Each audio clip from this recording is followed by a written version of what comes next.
Okay, the next exceptions under sale of Nemo that quite non-habit rule is under section 28, sale by one of joint owners.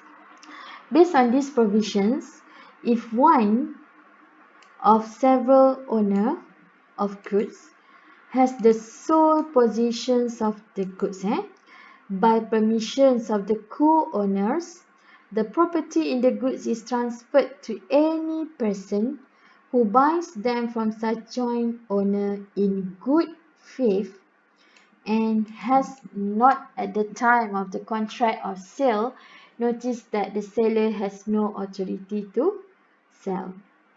Okay, based on section 28, there are two conditions that must be fulfilled. First is sale made by one of the joint owners who has the sole possessions of the goods by permissions of the co-owners.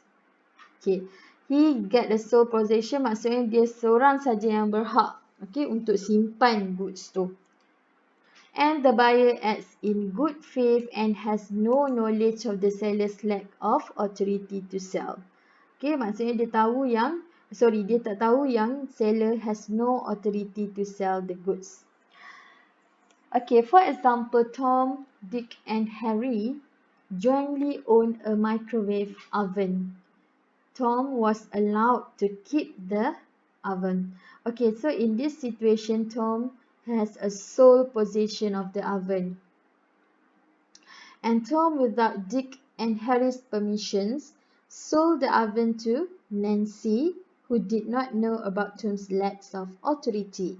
Nancy will acquire good title to the oven. Nancy here is a buyer. Okay, so we must prove that she has acted in good faith. How to know that? Okay, she did not know about Tom's lack of authority. She doesn't know that Tom has lack of authority, meaning that there was no consent from other joint owners. Okay, but if Nancy know that Tom's did not get any consent from Dick and Harry, then the sale is void. Okay. Okay, and then the next exception under sale under avoidable contract. I hope that you guys still remember what is meant by avoidable contract. Avoidable contract means the contracts giving option, okay, to the innocent party either to continue with the contract or to cancel or terminate the contract. Okay, and normally voidable contract happen when the consent of the original owner is caused by coercion, fraud, misrepresentation, or undue influence. Okay. So based on this provision, section 29, the seller of the goods has obtained possession thereof under a contract voidable under section 19 or 20 of the Contracts Act, but the contract has not been rescinded. Take note, the contract has not been rescinded, meaning that the contract has not been cancelled at the time of the sale. The buyer acquires a good title to the goods, provided that he buys them in good faith and without notice of the seller's defects of title. Okay, there are three conditions that must be fulfilled based on section 29. First, the seller obtained a possession of the goods under a voidable contract. The voidable contract has not been rescinded. The buyer bought the goods in good faith without he has knowledge of the fact that the seller has no good title to pass. For example, when Bobby obtains goods from Katie by coercion and sells them to Doris, who buys them innocently. Okay, based on the first sentence here, Bobby obtains good, meaning that he gets the possession of the good from Katie by coercion. Coercion is a factor that caused the contract to be voidable. At the time Doris buys the goods, Katie has not received the contract made with Bobby. Doris obtained goods title to the goods. So, at the moment, Bobby sell the goods to Doris. You must prove that the original owner here, Katie, has not cancelled the contract made with Bobby. If she already cancelled the contract, she choose to cancel the contract, then the sale is not valid. So Doris will not obtain any good title. Okay, so make sure that you fulfill the 3 conditions here. Okay, next is a sale by a seller in possession of the sale. So, how this thing's going to happen? Seller in possession, meaning that seller has sold the goods to the first buyer, and then now the possession still with the seller, but seller sell to the second buyer. Okay, based on section 30 subsection 1, okay, based on these provisions, you may refer to this explanation. This is more simple untuk you faham. If a seller resells to a second buyer the goods sold by him previously to the first buyer, the second buyer will obtain good title of the goods if he has received the goods in good faith and without notice of the previous sale.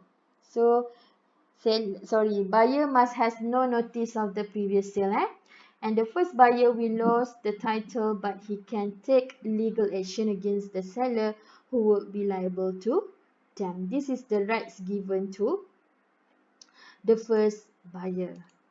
Okay. Okay, I give you example. Okay, I give you example. Let's say we have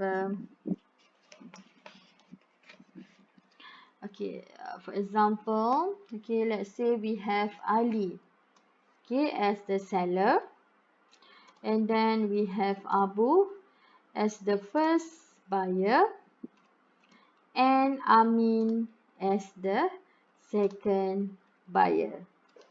Okay, so I'm giving you one illustration here.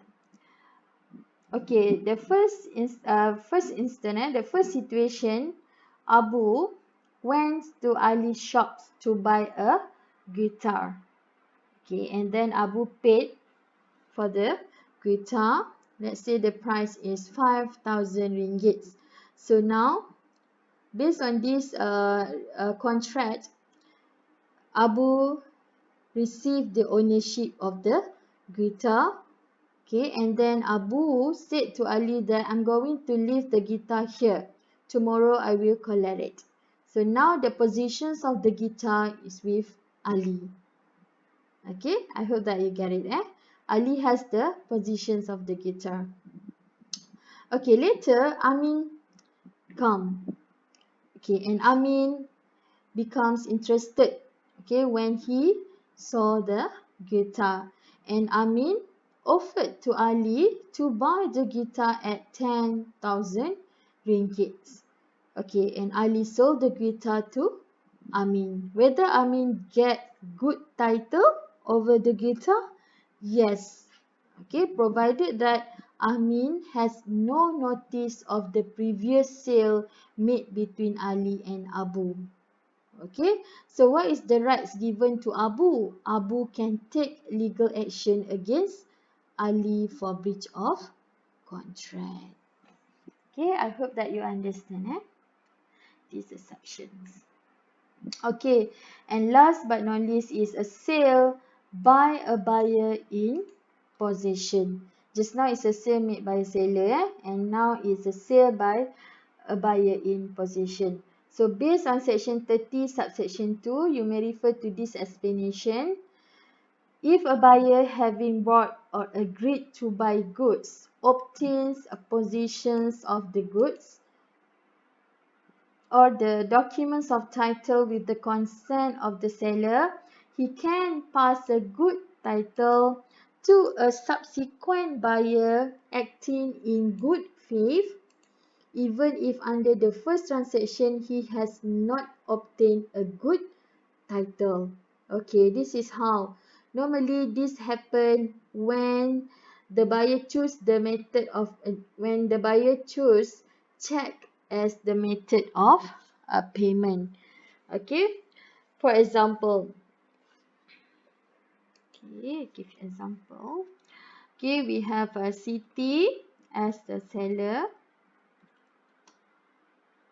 Okay, Abu as the uh, buyer, and then Sally as the second buyer. Second buyer or subsequent buyer. Okay, first the transaction happened between Siti and Abu. Let's say Siti sold her car, okay, in cash to Abu at 50,000 ringgit. Okay, and Abu promised to Siti that he is going to pay via check. Okay, and Siti agreed. Now the possessions of the car is with Abu, but the check it becomes dishonored. In other words, check received by Siti is check tendang lah, check palsu, right? Okay, so in this situation, Abu has not get any ownership yet, right? There is no transfer of ownership yet here. Abu just get the positions of the car, but Abu sold the car to Sally, the second buyer or subsequent buyer. So based on these exceptions, Sally will receive a good title provided that she bought the car in good faith.